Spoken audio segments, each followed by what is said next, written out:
नमस्कार दोस्तों, मेरा नाम प्रकाश शुक्ला। आपका स्वागत करता हूं मेरे यूट्यूब चैनल मैं भी यूट्यूबर में।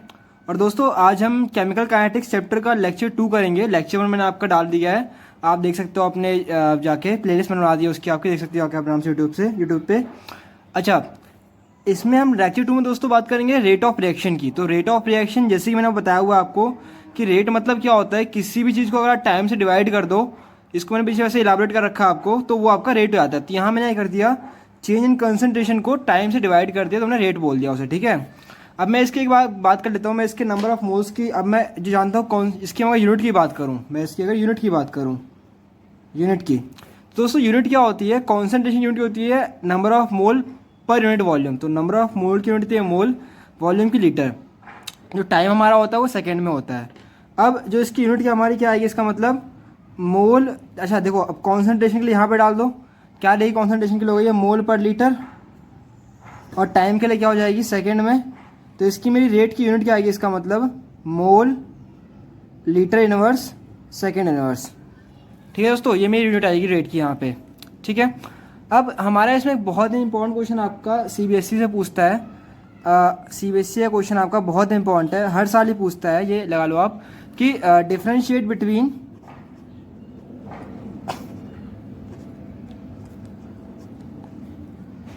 Average rate of reaction and instantaneous. Average और इंस्टेंटेनियस के बीच में आपको बोल रहे हैं डिफरेंशिएट करना है आपको। ठीक है, तो देख लेते हैं कैसे करेंगे हम।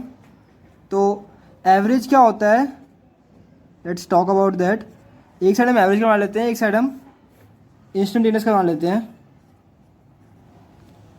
इंस्टेंटेनियस बहुत आसान से समझते हैं। देखो, एवरेज जो है, हमेशा एवरेज किसका निकालते हैं, हमेशा जो एवरेज होता है वो आपका एक लार्ज इंटरवल ऑफ टाइम के लिए होता है। ठीक है, जब भी हम एवरेज रेट ऑफ रिएक्शन की बात करते हैं, किसी भी एवरेज की बात करते हैं, तो हमेशा वो लार्ज इंटरवल ऑफ टाइम के लिए होता है। इसमें क्या होता है,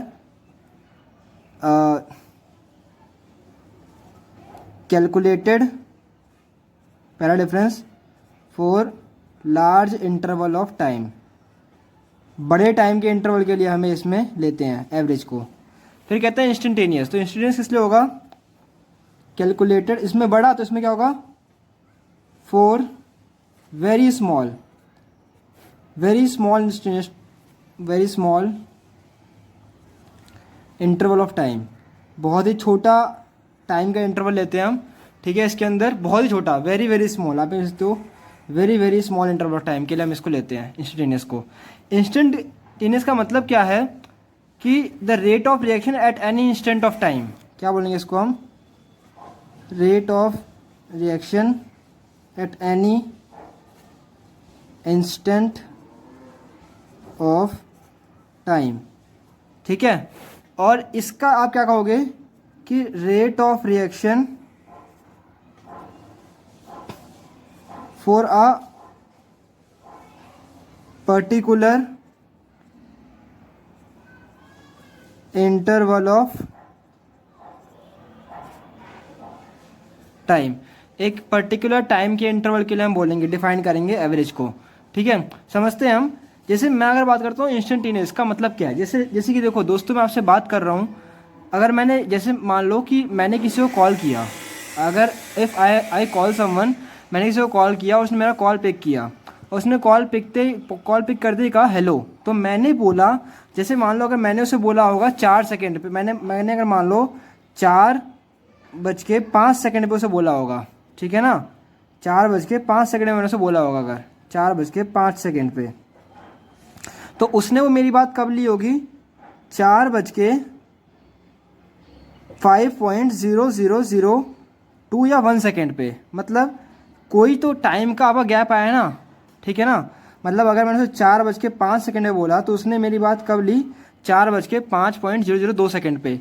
तो जो टाइम इंटरवल है, अगर मैं इसे माइनस करूँ 4.5002 माइनस 4.5, तो इसे माइनस करूँगा मैं, तो मेरा जो टाइम इंटरवल आएगा बहुत छोटा आएगा। देखो 2:00:00, तो मेरा टाइम इंटरवल कितना आ रहा है, 0.002 सेकेंड के लिए आ रहा है ये। ठीक है। तो ये टाइम इंटरवल जो है बहुत ही छोटा है, एक इंस्टेंट पे बात की मैंने, ठीक है ना। जैसे मैं किसी से बोलता हूँ, मैंने बोला तो उसने सुना, तो वो एक इंस्टेंट के लिए होगा, लेकिन उसमें कुछ टाइम इंटरवल आपका आया छोटा सा, तो ये हुआ मेरा एक टाइम इंटरवल बहुत छोटा। तो इसमें इसलिए जो रेट ऑफ रिएक्शन क्या होगा इसके अंदर, बहुत ही छोटे के लिए बात करेंगे हम, for any instant of time, बहुत छोटा टाइम।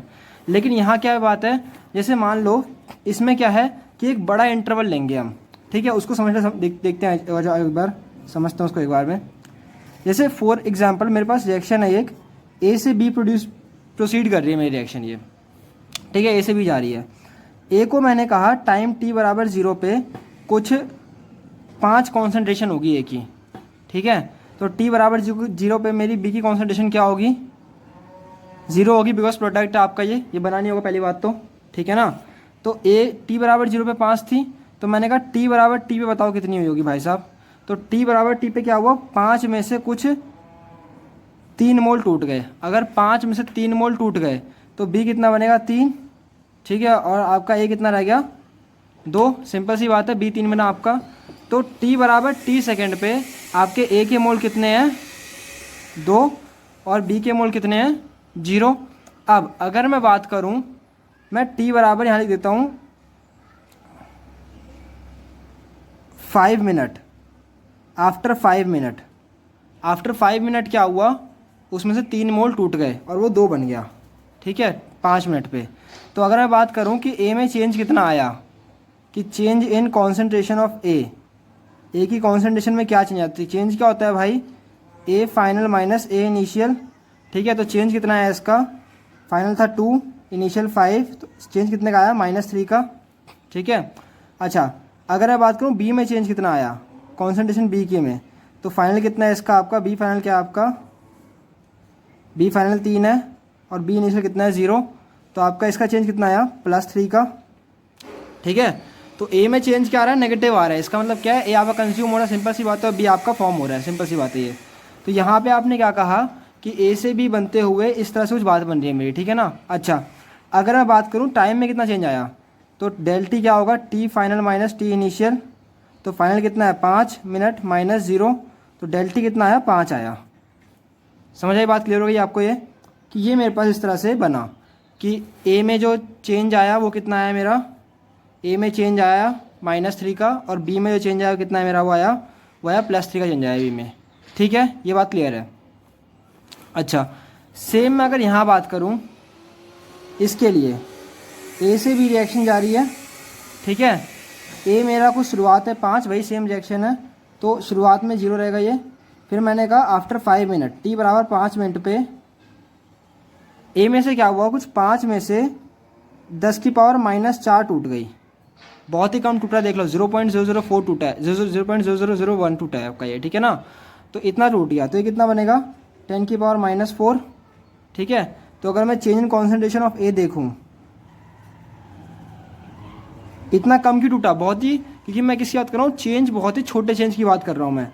तो ए में मेरा चेंज कितना आया कॉन्सेंट्रेशन का, 5 माइनस 10 की पावर -4 -5, ये चेंज आया मेरा। और बी में चेंज कितना आएगा मेरा,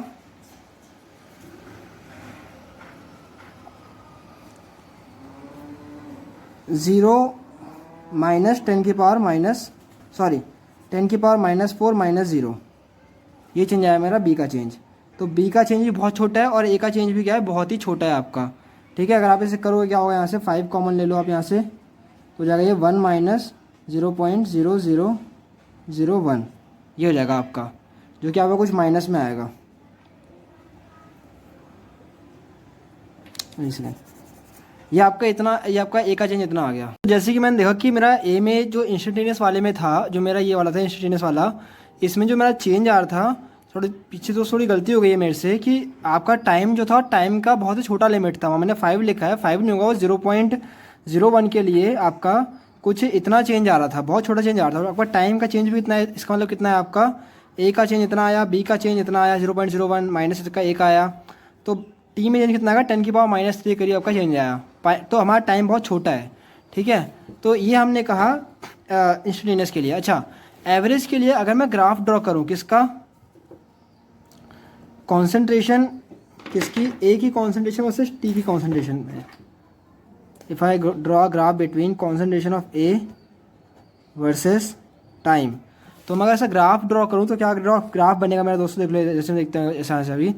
तो ए जो है तो टाइम और कॉन्सेंट्रेशन ऑफ ए के बीच में ग्राफ है। तो देखो ए की कॉन्सेंट्रेशन विद टाइम क्या हो रही है, 5 थी पहले, फिर 2 हो गई, मतलब घट रही है, गिर रही है, इसका मतलब है ना। तो टाइम t बराबर 0 पे ए की कॉन्सेंट्रेशन मेरी कितनी होगी फिर, अगर मैं यहाँ पे ए को प्लॉट करूँ, यहाँ पे टी को प्लॉट करूँ, तो टाइम t बराबर 0 पे ए की मेरी कॉन्सेंट्रेशन कितनी होगी, इसका मतलब ए की कॉन्सेंट्रेशन मेरी होगी 5। ठीक है, मतलब ए की कॉन्सेंट्रेशन मेरी क्या होगी 0 पे 5। देखो देखो आप 0 पे कितना था 5 कॉन्सेंट्रेशन थी, मैंने देखी थी वहाँ से। ठीक है, तो ये मेरा पॉइंट क्या हुआ, इसका मतलब 0,5।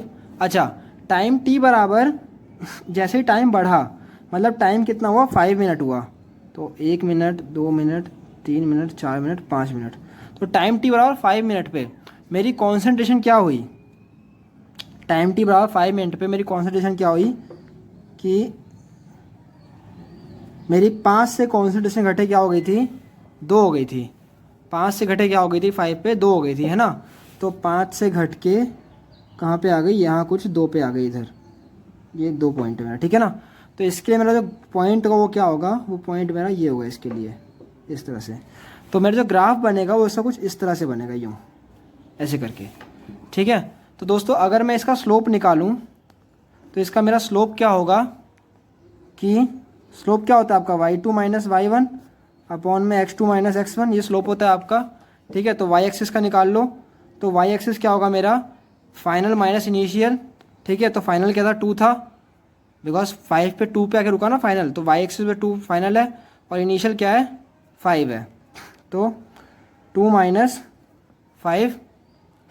अच्छा, ऐसे ही x एक्सिस देखो आप, फाइनल क्या है मेरा 5 है और इनिशियल क्या था 0, शुरुआत में 0 था, फिर 5 मिनट बाद फिर बढ़ा था, घटा था मेरा 2 कंसंट्रेशन, तो 5, तो क्या करूँगा मैं यहाँ पे 5 माइनस 0, तो यहाँ से मेरा स्लोप कितना आएगा माइनस का 2/5 मेरा यहाँ से स्लोप आ गया। ठीक है दोस्तों, यहाँ से मैं आपको क्या दिखाना चाहता हूँ वो आप देख लो एक बार। ऐसा यहाँ से मेरा स्लोप कितना आ गया, m बराबर स्लोप कितना आ गया -2/5। अच्छा, अगर मैं यहाँ से इसका रेट निकालूँ इसी रिएक्शन के लिए, तो रेट क्या होता था, change in concentration of A upon में डेल टी। तो ए की कॉन्सेंट्रेशन चेंज कितना था मेरा माइनस का 3 था चेंज। ठीक है, ए की कॉन्सेंट्रेशन का मेरा चेंज कितना था -3 और डेल टी कितना था 5, तो यहाँ मेरा रेट कितना आ गया -3/5 आ गया। ठीक है, अच्छा, और यहाँ देखो 2 माइनस 5 आपका -3 होगा, तो इसके लिए मेरा रेट कितना आ गया -3/5। तो मैं ऐसे कह सकता हूँ कि रेट कितना है -3/5 इस रिएक्शन के लिए। तो मैं कह सकता हूँ कि for the following graph my slope would be equal to the rate of reaction. ठीक है, तो अगर किसी भी अब किसी भी क्वेश्चन में आपको रेट ऑफ रिएक्शन निकालना हो और उसका आपको स्लोप गिवन हो, तो आराम से आप उसकी रेट ऑफ रिएक्शन निकाल लोगे। ठीक है, स्लोप आपका हमेशा रेट ऑफ रिएक्शन इक्वल होगा। ऐसे ही अगर मैं बात करूँ इंस्टेंटेनियस से ग्राफ बनाने की, तो ये देखो मैंने ग्राफ बनाया इंस्टेंटेनियस का। ठीक है, इस बार मैंने क्या टाइम को मैंने यहाँ पे और यहाँ मैंने इस बार बी को ले लिया, बी को प्लॉट कर लिया। तो देखो बी मेरा टाइम के साथ क्या कर रहा था, बढ़ रहा था ना, 0 से 10 की पावर -4 हो गया था, 0.001 हो गया था यहाँ पे इस तरह से। ठीक है, तो देखो टाइम t बराबर 0 पे बी क्या होगा, बिकॉज ऑफ प्रोडक्ट था तो वो भी 0 होगा, तो एक पॉइंट तो इसका ये आया। और टाइम t बराबर जैसे 0.001 हुआ तो वो मेरा बी कितना हो गया, टाइम t बराबर 0.001 पे बी मेरा कितना हो गया 4.99, बी मेरा कितना हो गया 0.001 हो गया, बी भी मेरा उतना ही हो गया कि टाइम t बराबर 0.001 मतलब 10 की पावर -3 पे मेरा बी कितना हो गया 10 की पावर -4 हो गया। तो इसके लिए मेरा ग्राफ क्या आएगा, ग्राफ मेरा कुछ ऐसा बनेगा। तो इसके लिए मैं ग्राफ देखूँ तो मेरा ग्राफ कुछ ऐसा बनेगा। ठीक है, तो अगर दोस्तों मैं इसके लिए स्लोप निकालूँ तो मेरा इसका स्लोप क्या आ रहा है, पॉजिटिव आ रहा है। स्लोप पहचाने का सबसे आसान तरीका, अगर ये डंडा नीचे गिर रहा है तो स्लोप आपका नेगेटिव होगा। ठीक है, और अगर ये डंडा आपका ऊपर जा रहा है तो स्लोप आपका पॉजिटिव होगा, काम खत्म बस। तो यहाँ देखो डंडा ही ऊपर जा रहा है तो पॉजिटिव है यहाँ पे स्लोप, और यहाँ देखो डंडा नीचे गिर रहा था आपका तो ये नेगेटिव स्लोप आ गया यहाँ पे। ठीक है, तो इसका मेरा रेट ऑफ रिएक्शन क्या होगा, इसका मतलब m बराबर पॉजिटिव होगा मेरा इसके लिए रेट ऑफ रिएक्शन। लेकिन रेट ऑफ रिएक्शन हमेशा हमारा वो होता है पॉजिटिव ही होता है, इसके लिए पॉजिटिव आएगा। ठीक है, लेकिन स्लोप नेगेटिव आएगा, बट वो हम कंपनसेट कर लेंगे वहाँ से। आपको पता होगा, पीछे आपने वीडियो देखी हुई है, मेरे देखी हुई देख लेना आप, ठीक है। तो दोस्तों जैसे कि आपने देखा कि मेरा ऐसा ग्राफ बन चुका है इस तरह से। यहाँ मेरा कॉन्सेंट्रेशन बी के लिए, बी वर्सेस टी के लिए ग्राफ बना है, बी वर्सेस टी के लिए, जो कि मेरा स्ट्रेट लाइन गया है बिकॉज टाइम के साथ मेरा बी बढ़ रहा था। और यहाँ पे ए वर्सेस टी के लिए बनाया, तो यहाँ पे मेरा जो स्लोप नीचे गिर रहा है, ठीक है, तो वो मेरा गिर रहा है टाइम के साथ ए का कॉन्सेंट्रेशन, इसलिए ऐसा आ रहा है वो, ठीक है। तो दोस्तों यहाँ से मैंने क्या देखा कि एवरेज के लिए मैं क्या लिखूँगा रेट हमेशा, कि डेल टी अपॉन में, कि डेल ऑफ कॉन्सेंट्रेशन अपॉन में डेल ऑफ टी।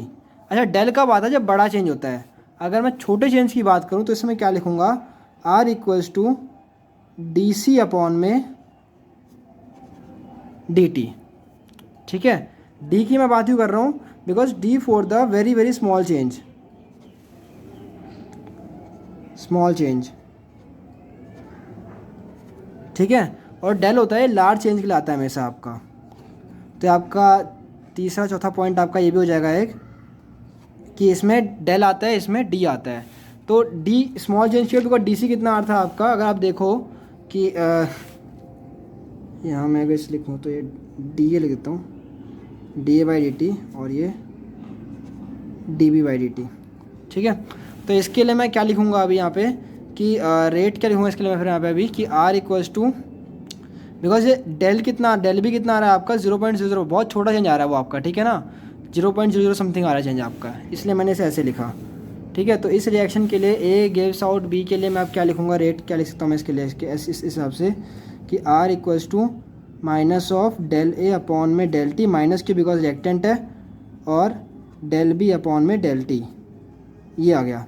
और इसके लिए मैं क्या लिखूँगा ऐसे, इसी के लिए minus of D A upon में D T equals to D B upon में डी टी, ठीक है, फॉर द सेम रिएक्शन, ठीक है गाइस। तो आपकी वीडियो मेरी यहीं तक थी। ओके बाय गाइस, पूरी वीडियो देखा करो आप।